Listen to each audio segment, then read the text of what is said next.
we are here again with next topic from your syllabus of UGC NET. This is your unit 10 going on. And as you all know that we are discussing various heads of income. We discussed about salary. Those who have not completed the topic regarding the salary or explanation you need, then on the top I'm providing you link regarding this session. Go and watch it out. After then we discussed income from house property, that was also very very important. So अगर ये head भी आपको समझना है या ये session आपने skip कर दिया, नहीं देख पाए, इसके रिगार्डिंग भी लिंक मैं टॉप पर दे रही हूँ. वॉच इट आउट कि ऐसी कौन सी इनकम होती हैं जो हाउस प्रॉपर्टी से आती है और कौन सी इनमें से टैक्सेबल है एंड कौन सी नॉन टैक्सेबल है.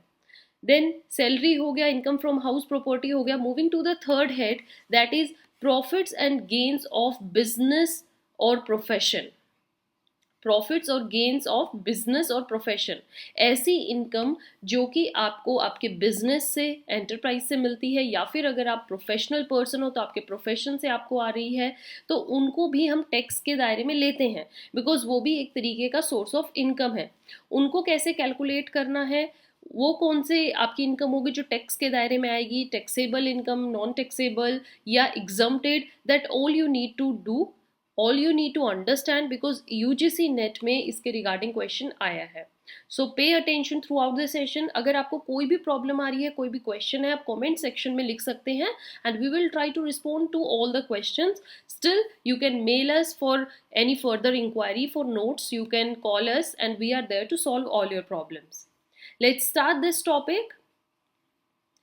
Income from business and profession क्या होता है? सबसे पहले ये एक बहुत ही इंपॉर्टेंट हेड ऑफ इनकम है जिसको हम इनकम के दायरे में कैलकुलेट करते हैं. ये भी एक आय है एक पर्टिकुलर असेसी की, because government is receiving maximum revenue from it.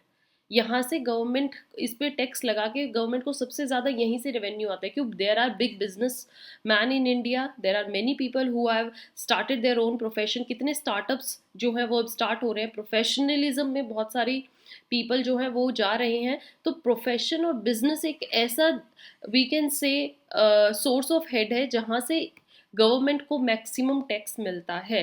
तो इसको तो स्किप किया ही नहीं जा सकता. This third head of income includes income from business, profession, vocation and speculation.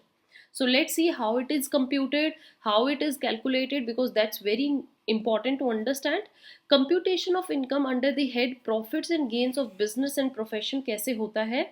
सबसे पहले जो हमें देखना है, net profit as per statement of profit and sales. Profit and loss means P&L statement जो बनती है हर बिजनेस मैन की. आप अपने बिजनेस जो रन करते हैं, if you are account students और आपने अगर मेरे साथ यूनिट 3-4 कंप्लीट किया है तो वहाँ मैंने बताया था एक P&L स्टेटमेंट बनती है लास्ट में, जो कि पूरे साल का एनुअल हमें एक रिजल्ट दिखाती है कि कितना हमने प्रॉफिट लिया है, कितना हमें लॉस हुआ है. प्रॉफिट हुआ है तो प्रॉफिट के अंडर लिखा जाएगा, अगर लॉस हुआ है तो वो लॉस की कैटेगरी में लिख दिया जाता है. तो हर ज़रूरी नहीं है हर साल बिजनेस को प्रॉफिट ही होगा, बिजनेसमैन को लॉस भी फेस करना पड़ता है. और ये उसको लॉस हुआ है या प्रॉफिट वो हमें उसकी स्टेटमेंट से पता चलता है जो वो ईयर के एंड में बनाता है through various books of accounts. अब हम वहाँ से सबसे पहले कैलकुलेट करेंगे. देखो अगर लॉस हुआ है तो वो टैक्स क्या ही देगा, जब पहले ही घाटे में है तो टैक्स तो देगा ही नहीं, क्वेश्चन वहीं पर ही खत्म हो जाता है. अगर उनको सपोज कीजिए प्रॉफिट हुआ है बिजनेसमैन को, तो हम यही इसलिए यहाँ पर मैंने फर्स्ट वर्ड लिखा net profit from the net profit as per the statement of profit and loss. So यहाँ पर क्या है, अगर प्रॉफिट होगा तो अब उसमें हमें ऐड करनी है फर्दर चीज़ें. ऐड क्या क्या होगा नेट प्रॉफिट के बाद? Depreciation as per books of account,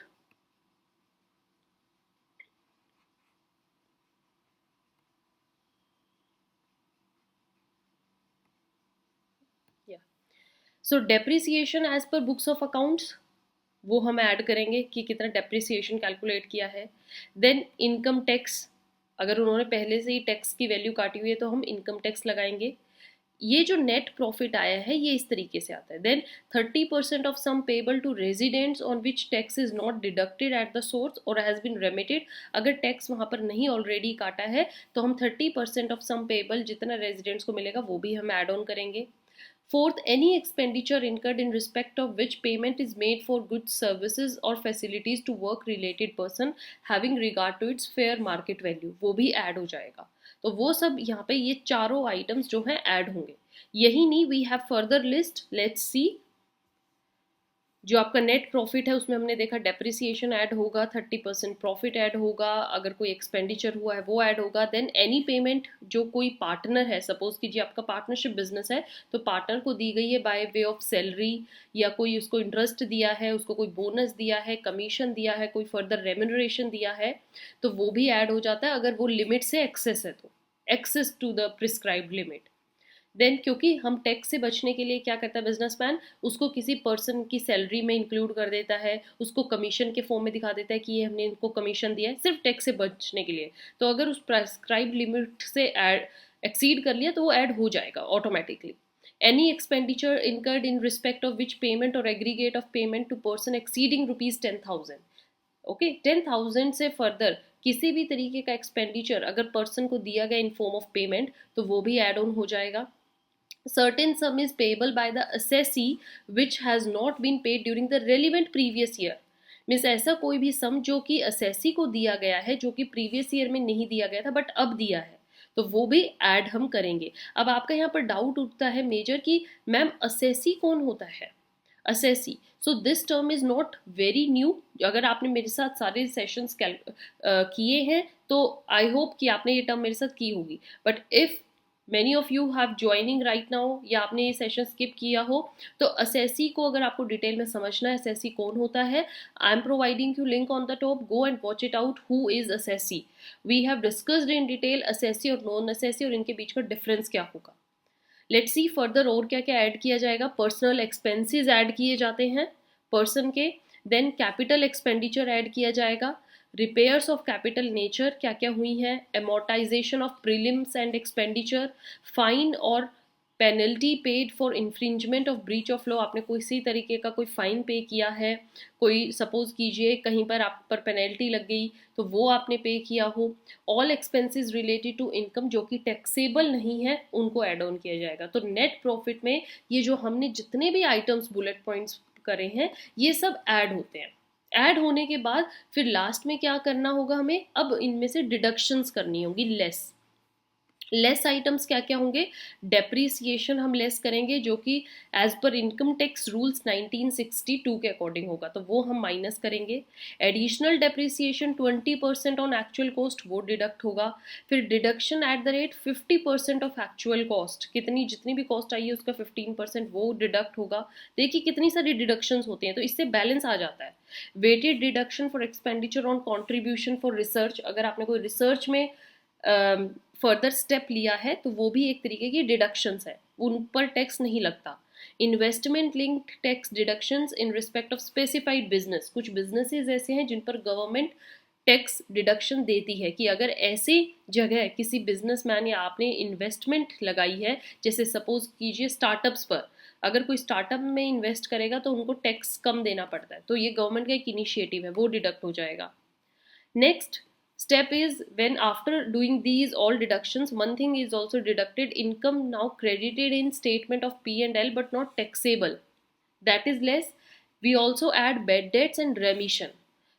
तो ये सब जितने भी टर्म्स हैं ऐड डिडक्ट करने के बाद वी गेट अ वैल्यू और उस वैल्यू को हम बोलते हैं प्रॉफिट्स और गेन्स फ्रॉम बिजनेस और प्रोफेशन। और जब हमारे पास वो वैल्यू आ जाती है उस वैल्यू पर आपका टैक्स लगता है as per income tax head. So this is all about this head. This is the third head that we completed. In next session we will move on to the another head that is also very very important, ताकि आपको पांचों head समझ में आ जाए, तभी एक income tax के अंदर क्या इनकम होती है वो आपको अच्छे से समझ में आएगी। Till then keep watching, keep sharing. If you have any question, any doubt, you can reach to us. We will solve all your doubts. Don't forget to subscribe. More you subscribe, more informative and more new videos you will get. Have a nice day. Thank you.